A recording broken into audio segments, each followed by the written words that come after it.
Graça e paz, amados em Cristo. Esse vídeo faz parte de uma série sobre as cartas de Paulo, um resumo do contexto das cartas enviadas por ele às igrejas de Cristo.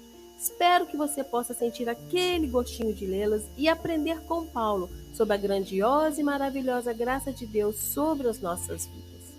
Hoje vamos falar sobre a carta de Paulo aos Romanos. Ela foi escrita por volta de 56 depois de Cristo. É uma das obras mais influentes da teologia cristã e oferece uma exposição abrangente do Evangelho de Cristo. É considerada uma das cartas mais importantes de Paulo em termos de doutrinas para a vida da igreja. Oferece profunda compreensão da justificação pela fé, da obra redentora de Cristo e da vida cristã em relação à graça e à lei. Ao longo da história da igreja, essa carta tem sido fundamental para o entendimento da doutrina cristã. Ela aborda temas essenciais da redenção, desde a culpa universal da humanidade até a morte redentora de Cristo e o dom da salvação pela fé. A carta representa o plano da redenção de Deus em Cristo, guiando os crentes a viver em conformidade com a graça de Deus e a experimentar a paz com Ele. Nos capítulos de 1 a 8, o apóstolo Paulo descreve a condição depravada da humanidade, destacando que tanto judeus quanto gentios estão afastados da glória de Deus devido ao pecado. Ele expõe a ira de Deus revelada contra toda impiedade e injustiça dos homens que rejeitam a verdade. Argumenta que a revelação de Deus na criação torna a humanidade imperdoável por sua idolatria e desobediência. As pessoas não reconhecem nem glorificam a Deus como deveriam, tornando-se presas de pensamentos fúteis e de práticas pecaminosas. Ele declara que a justiça de Deus, que é necessária para a salvação, é manifestada por meio da fé em Jesus Cristo. Explica que todos pecaram e carecem da glória de Deus, mas são justificados gratuitamente pela sua infinita graça, por meio da redenção que está em Cristo Jesus. A justificação não é baseada em obras, mas na fé em Jesus. A lei não pode justificar ninguém, ela apenas revela o pecado. Paulo usa o exemplo de Abraão para mostrar que a justificação pela fé é um princípio antigo. Abraão creu em Deus e isso lhe foi imputado como justiça. A justificação não depende de obras, mas da fé na promessa de Deus. Paulo continua explicando que, em virtude da justificação pela fé, temos paz com Deus por meio de Jesus. Por meio dele, temos acesso à graça e podemos nos gloriar na esperança da glória de Deus. Além disso, Paulo ressalta que Cristo morreu por pecadores, demonstrando o amor de Deus. Sua morte nos reconcilia com Deus e nos salva da ira vindoura. Através de Adão, o pecado e a morte entraram no mundo. No entanto, por meio de Jesus Cristo, a justiça e a vida são concedidas àqueles que creem. Paulo argumenta também que, como crentes, devemos considerar a nós mesmos como mortos para o pecado, devido à nossa união com Cristo. Isso implica viver uma vida de santidade e obediência a Deus, porque somos crucificados com Cristo e agora vivemos uma nova vida nele. Ele instrui os crentes a não permitirem que o pecado reine em seus corpos, mas a viverem sob a graça de Deus. Devem ser obedientes a Deus e não ceder ao pecado, pois a graça os capacita a viver uma vida reta.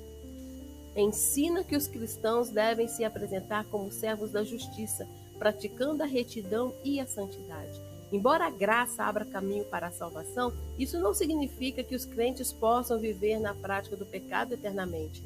Paulo reconhece que a luta espiritual que todos enfrentamos é muito grande e agradece a Deus por Cristo, que os liberta da condenação e concede a vitória sobre o pecado.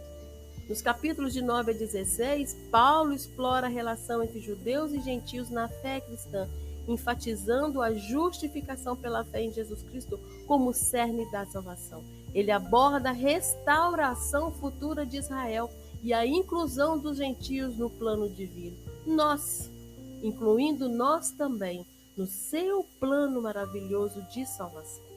Paulo exorta os crentes a viverem de acordo com sua fé, a respeitarem as autoridades, a lidarem com as questões de consciência e a seguirem o exemplo de Cristo em amor e serviço. Assim, a carta de Paulo aos Romanos destaca que somente Deus tem o poder de salvar a humanidade, que está imersa no pecado e que essa salvação ocorre através de Jesus Cristo. Deus ofereceu um perdão geral à humanidade, com a condição de que as pessoas creiam em Jesus Cristo, que é a encarnação do amor divino, e se tornem seus discípulos.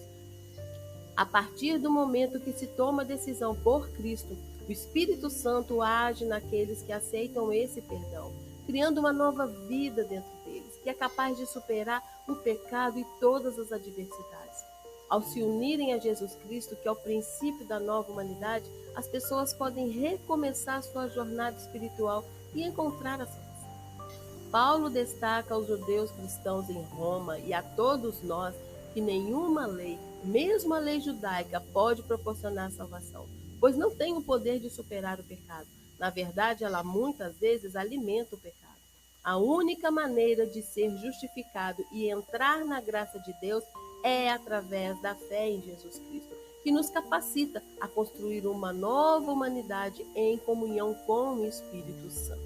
Amém, meu amado?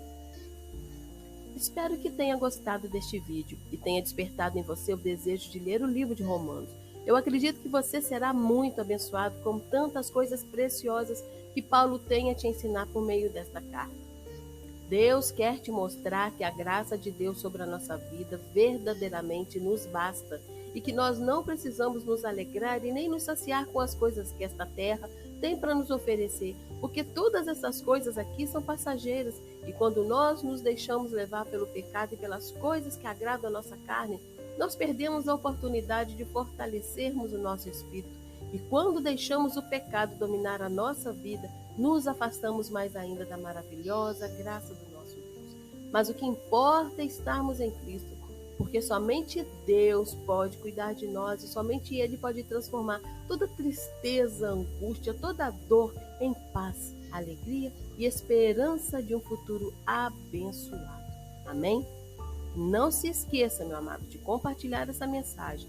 Deixe o seu like, se inscreva no canal e ative as notificações para você não perder nenhum vídeo abençoado que Deus tem preparado para a sua vida. Graça e paz e que Deus te abençoe, em nome de Jesus.